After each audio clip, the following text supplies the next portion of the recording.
阿弥陀佛，嗨，大家好，我是阿弥，欢迎和我一起轻松的听到吧。Salam sehat, salam bahagia semuanya. Apa kabar saya Ami? Kali ini saya akan berbagi cerita dari buku Master Lucian Jejak Sang Teratai 2. Judulnya Tanah Longsor di Tengah Malam.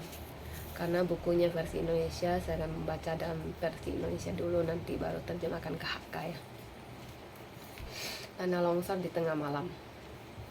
Seorang umat yang bernama Lian Huachita bertempat tinggal di sebuah rumah mewah di kawasan pegunungan. Ia adalah seorang pengusaha yang bertanggung jawab atas sebuah perusahaan besar. Kehidupan dapat dikatakan makmur dan berkecukupan. Rumah mewahnya dilengkapi dengan kolam renang, mini home theater, dan juga ruang galeri. Dengan desain interiornya mengikuti tren terkemuka di ala Eropa. Demikian pula semua perabot rumah tangganya berupa barang-barang bermerek kelas dunia. Yang patut dikagumi adalah di rumah mewahnya itu tersedia sebuah ruangan yang khusus diperuntukkan sebagai mandala sala. Umat ini setiap hari meluangkan waktu melakukan puja bakti di mandala sala. Demikianlah ia melakukan hal tersebut secara rutin tanpa lalai. Keluarga Lian Huachita sangat harmonis. Perusahaan yang digelutinya sedang naik daun. Ia pribadi adalah seorang umat Buddha yang taat beragama. Ia juga selalu aktif dalam kegiatan sosial dan tak pernah ketinggalan dalam aktivitas pengumpulan dana. Oleh karena itu, ia telah dijuluki dengan sebuah sebutan harum, yakni Sang Dermawan. Walaupun dirinya telah memiliki segalanya, tetap saja ia takkan luput dari kecelakaan atau mara bahaya yang mungkin terjadi dalam kehidupan ini. Sehingga ia pun giat melakukan pertobatan sambil berucap, atas segala perbuatan buruk yang pernah kulakukan di masa-masa lalu, yang semuanya berakar dari sifat moha, dosa dan loba yang ditimbulkan dari ucapan, pikiran, dan perbuatan. Kini saya menyesali semuanya dan menyatakan bertobat. Suatu malam ia bermimpi Mahaguru Lucian yang datang kepadanya untuk memberitahu bahwa besok malam akan terjadi bencana besar yang menimpa tempat tinggalnya. Ia dipesan segera menyingkir dari tempat tinggalnya agar terhindar dari malapetaka tersebut. Tidak sebagaimana biasanya wajah Mahaguru yang penuh senyum. Kali ini Mahaguru memperlihatkan wajah yang penuh keseriusan saat mengabari Lian Huachita pelihara bencana tersebut. Lian Huachita merasa bingung dan risau ketika bangun dari tidur. Yang hadir dalam mimpinya itu jelas Mahaguru. Suaranya, wajahnya begitu meyakinkan. Mau tak mau ia harus mempertimbangkan dengan seksama. Mungkinkah itu gempa bumi? Rasanya tidak. Kalau gempa bumi maka yang terkena adalah seluruh wilayah. Mungkinkah itu bencana banjir? Rasanya juga tidak mungkin, karena rumah tinggalnya berada di ketinggian pegunungan. Mungkinkah itu bencana kebakaran? Boleh jadi, tapi asal kewaspadaan ditingkatkan masih bisa diatasi. Mungkinkah itu bencana badai? Tidak mungkin, karena sama sekali tidak ada kabar berita tentang kemungkinan akan terjadinya badai. Atau mungkinkah kecelakaan yang lain? Kehabisan akal Lian Huachita menganalisis makna pesan yang disampaikan lewat mimpi itu. Ia jelas sebuah mimpi yang disampaikan dengan maksud tertentu. Sungguh jelas, kalau dikatakan itu cuma mimpi biasa-biasa saja, sepertinya juga bukan. Di saat ia merasa bimbang, datanglah si istri memberitahu. Semalam saya bermimpi didatangi Mahaguru. Beliau memberitahu saya bahwa segera akan terjadi bencana besar di rumah kita ini. Sebaiknya kita mengungsi dulu dari sini. Agar terhindar dari bencana. Dan Huachita terperanjat mendengar penuturan dari istrinya. Suami istri mengalami mimpi yang sama. Mau tak mau harus percaya. Oleh karena itu sekeluarga bergegas membenahi benda-benda berharga yang mudah dibawa dari rumah untuk menuju sebuah hotel di kota dengan mengendarai mobil pribadi. Rencana mereka hanya menginap 1 malam. Kalau tidak terjadi apa-apa dengan rumah mereka, maka mereka akan kembali ke rumah. Lebih baik percaya daripada tidak. Malam hari itu, mereka memantau rumahnya dari jauh. Hujan yang sudah lama tak kunjung datang tiba-tiba saja turun dengan deras. disertai kilatan petir dan gemuruh yang menggeletarkan telinga. Tak kurang dari 4 jam hujan mengguyur kawasan itu dengan deras. Bukan hujan rintik-rintik yang berlangsung selama 4 jam, tetapi hujan deras bagai diguyur dari langit membuat banyak tempat tergenang air. Rumah milik Dian Hwachita yang dibangun di daerah pegunungan itu digempur bertubi-tubi oleh guyuran air hujan yang amat deras. Tanah di belakang pegunungan tiba-tiba ambles dan longsor, tak kuat menahan gempuran air hujan. Akibatnya sekitar 7 bangunan rumah mewah di kawasan itu lenyap terkubur oleh tanah longsor. Keesokan harinya, liputan TV melaporkan bahwa telah terjadi longsor tanah di daerah pegunungan dengan menelan 7 bangunan rumah yang ada di sana, serta mengubur hidup-hidup 36 orang penghuni rumah setempat. Pihak kepolisian sudah mengamankan lokasi tersebut. Upaya evakuasi terhadap para korban sedang dilakukan.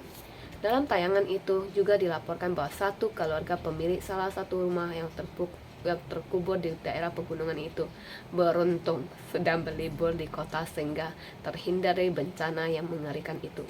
Dan Hwachita tentu saja sangat berterima kasih kepada Buddha hidup Densen Lucian Nyen. Melalui mimpi, Mahaguru telah menyelamatkan nyawa mereka sekeluarga. Namun kepada tetangga yang menjadi korban dan musibah tersebut, dan Hwachita merasa bersalah pada mereka. Semenjak itu, semakin kuatlah keyakinan Dian Hwachita kepada Mahaguru, mampu melenyapkan penderitaan lahir dan mati, dan segenap mara bahaya. Demikianlah keyakinan tersebut kembali terbukti.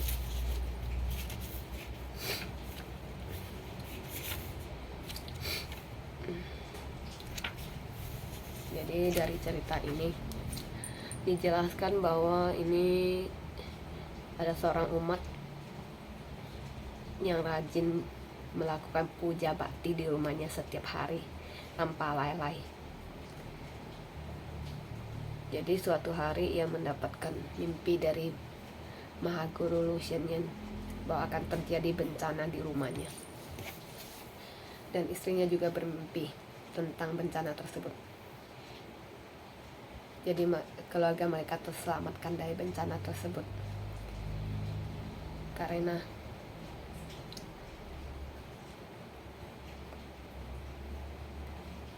bantuan dari mimpi Mahaguru Lucian Nyen.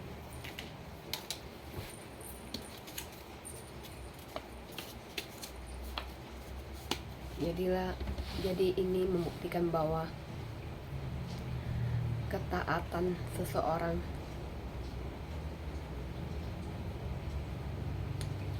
kepada Buddha itu bisa mendapatkan keberuntungan dan terhindar dari bencana. Buktinya keluarga Dian Hwachita ini selamat dari bencana besar berkat mimpi Mahaguru Lucian Nyen, karena ia taat beribadah dan sangat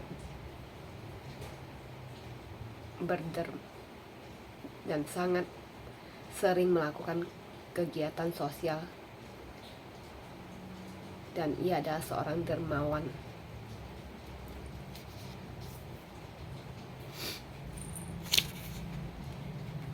Jadi cerita ini mengajarkan kepada kita bahwa seseorang itu harus banyak berbuat amal supaya bisa terhindar dari bencana, dan taat beribadah juga bisa membantu kita terhindar dari bencana yang bisa membahayakan nyawa kita. Dan ini juga membuktikan bahwa Mahaguru kita Lucian Nyen benar-benar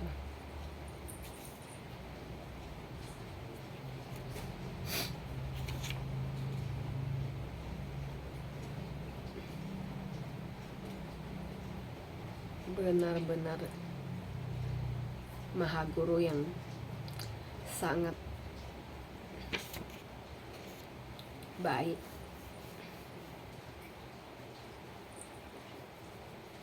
Karena ia bisa menyelamatkan umatnya, memperingatkan umatnya tentang bencana lewat mimpi, sehingga umatnya bisa terhindar dari bencana dan selamat.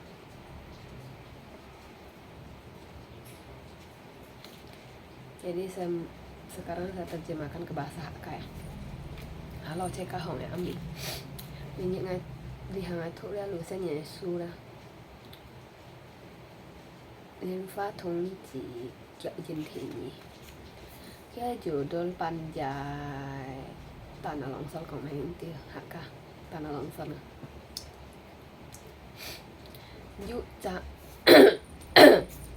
xong lùi xe nhẹ này phút cao ấy bóng phút ấy nhìn chân phút chung ấy nhìn ăn đó liên hoa chỉ ta kia bộ chơi săn là cái săn hạ ấy kia bộ hay rumah mewah ăn thấy kia bộ gì kia termasuk ăn xin cung ấy săn này nhìn chỉ bởi vì thấy cung si thấy càng tốt kia sen phát săn si ăn họ du lấy nhìn nè kia bộ má cái đồ du chỉ du mini home teater kalau ini main galeri yang suai đó nè kia bộ cái này tụ trong là ăn khen kia ca sĩ ra sama hỏi miếng phái最本人佩服啦kia đi khai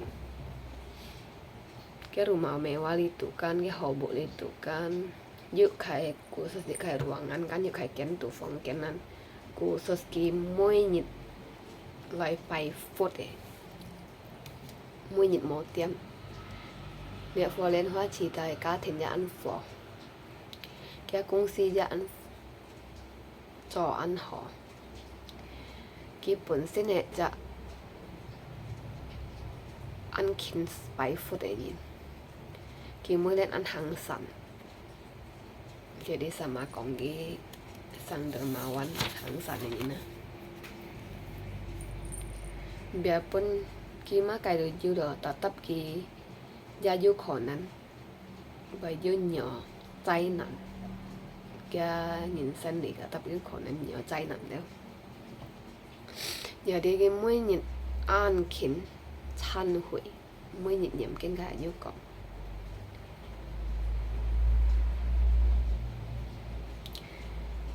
mỗi nhịp chăn hủy vô luận cái xe cái tròi xa lạ dari nasi còn bay tròi cái sama ăn chăn hủy ăn heo phổi thọ nhiên liệu mỗi nhịp nhầm cái nhỏ nhỏ có chăn hủy nè jadi dia nhịp puja cái bật mùa lu sẽ nhận si chân lại cái mùng tổ còn cái tê so cho puja chứ thấy chay nặng vậy thì nó cái bùa cái lu sẽ nhận si chân ham kỳ mang tiệt lý khơi cái bộ supaya bởi thì nó lại chay nè jadi macam biasa wah lu sẽ nhận si chân cái biasa bật mùa lu sẽ nhận si chân này miền này xíu xíu đi bong cái bật mùa lu sẽ nhận si chân này miền hè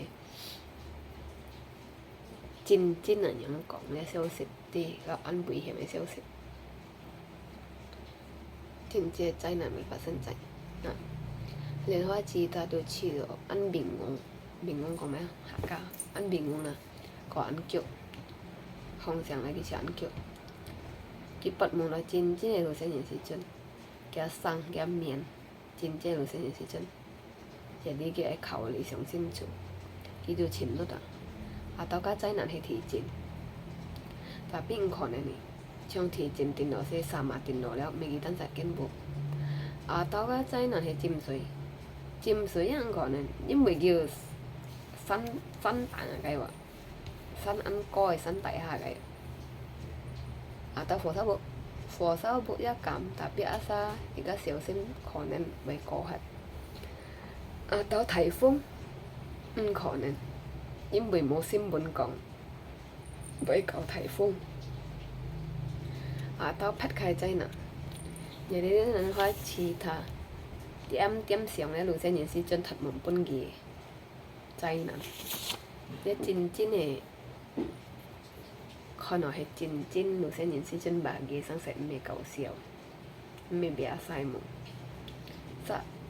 Jadi cái hạ chụp cái hạ xa cái lọ phổi lại còn ít tiền cái lọ phổi còn ít tiền ngày sau bom bằng một lô sinh nhân chân còn ít tiền hàm dịch ca mang tiệt đi khơi đeo bộ phải phát sinh thải cháy lạnh jadi cái lọ phổi theo cái lọ cung mang tiệt sinh mengungsi dan đi khơi đeo bộ supayaไม่ติดใจนั่นเรียนว่าชีตาดูหักแล้วทางที่เราพอยังก่อนเดี๋ยวเดี๋ยวคงพอปัดดินเจ้าไอ้หมองcòn bật mỏ lối xe nhìn xin chân còn cái tí giữa cháy nặng cái bộ ai mang tiền đi khỏi đẹp bộ giờ đi ai mời cái tờ xong xin giờ đi các bộ nhìn mang kèm cá trùng giờ tung xin coi tạiกัน chọn một ca đi khỏi cái bộ thìขึ้นปูแถวลีก่อนเห็ดจ้ะกีเต้าตาสันเห็ดดินจ่ายังชงcái bộ khá lì mô phát sinh máy sáng sẻกีเต้าต่อจนbộกีเต้าcảm nhận相信daripada mau相信nhưng bởi cũng phải bật một nhìn chọn em mộng mộng jadi cái bữa giờ xeกีเต้าdần dần hắn còn cái bộ an kiểu mò lọ sưởi sợ hả phải lọ an thấy sưởi rồi công hiện của xa nhếp lọ thấy sưởi lọ xì điểm chung à mày xe sưởi mới xì điểm chung lọ thấy sưởiแล้วเทียนต่างก็ผัดค่ะjadi ăn to thì phongเป็นจิ้มสวยjadi dia liên hoa chỉ tài bộ can còn san hai can bốn dia thấy sưởi lý màu hiu jadi cái sanไปมือไหนเนี่ยตอนเนี่ยjadi เป็นหลอนสอดjadi อันยังเม็ดเลยชิดเกี้ยนอยู่เลยเนี่ยบุใช้ไก่สันหายกันถึงก็ตาหน้าหลังสอดแคมชิวไหมชิวเช่นกล้องเหยียดเสียนซีซิมบนปอเห็นซีซิมบนปอของเนี่ยไก่สันหาฝัดสันตาหน้าหลังสอดอันเดียวชิดเกี้ยนอยู่เลยเนี่ยบุกินไหมหมดชิวกูบดชิว30 độ xa nhìn sang mai yêu sĩ policy chỉ kích ăn căn cả thị phong liệu kêu định nhìn đâu liệu vậy thì có bộ xin mình yêu còn nó che dịch kiên bộ chủ nhìn bảy sang mai yêu sĩ nhưng bị hin đó khi bố theo lý hàng vậy thì bảy tiền là chạy nè liên hoa chi ta còn là siêu sệt sai cái an cảm giác luôn trên những gì cho nó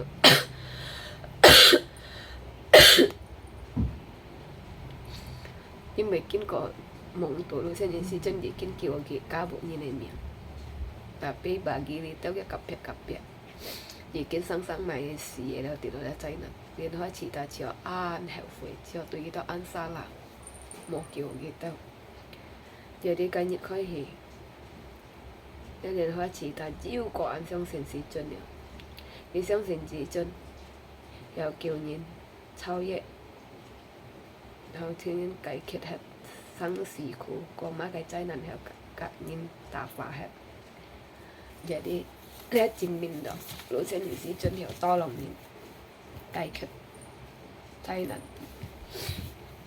度過災難。jadi khai cụ sĩ gắn gì xin à nhưng về liệt nhìn sẽ là cái chiều lui tapi cái an khi mới nhìn hắn bài phốt ở bài lối sẽ nhận si chân jadi lối sẽ nhận si chân kiều kỳ dari mung tu còn gitu cái bộ phát sinh trái nào khi mang đi khai cái bộ thế anh nhung kiều kỳ cả bộ như thế miệng bài sang mèo xì jadi như đây cụ sĩ hết rồi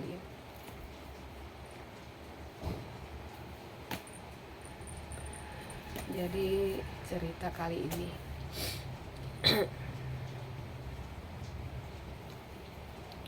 mengajarkan kita bahwa kita seharusnya seperti ini umat Buddha Lian Hoa Cita ya harus taat beribadah, taat melakukan puja bakti, selalu melakukan kegiatan sosial, banyak amal supaya bisa terhindar dari bencana. Jadi sekian dulu cerita kali ini. Terima kasih atas perhatiannya. Semoga semua makhluk hidup berbahagia. Amin.